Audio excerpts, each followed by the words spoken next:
Hi, this is Lisa from LisaYangJewelry.com. Today I'm going to show you how to make this daisy chain variation. I call it beaded daisies on a string, and so the string is the separating beads and then daisies periodically.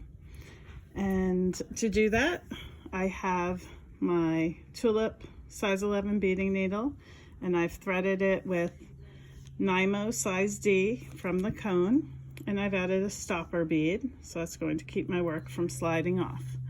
And to get started, I'm going to pick up the string portion, which for me, for this project for demonstration, I'm going to pick up 5 blue beads, and then I'm going to pick up the petals for the flower, for the daisy. And this is a 7-petal daisy that I'm doing. I'm using size 11 check seed beads. So I'm first going to pick up 4 beads and then the center. That's everything I need to get started. I'm going to pull that down, and I'm going to go back through the first petal bead.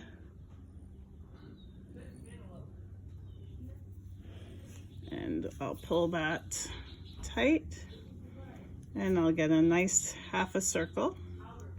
So there's the first half of my daisy.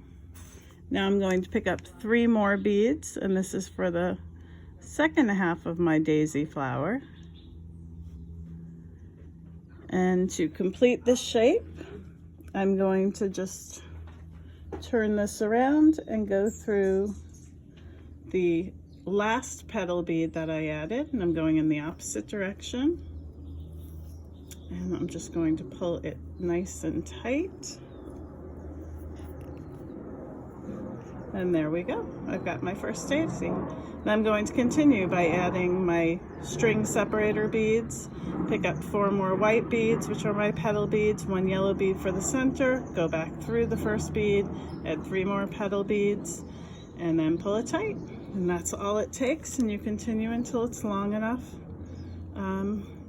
The size that you want and the pattern that you want. And to make it into a bracelet, you may want to add some clamshell tips on the end, and then you can add a clasp. So I hope you enjoy it. You can see step-by-step instructions at my website, LisaYangJewelry.com. Thank you.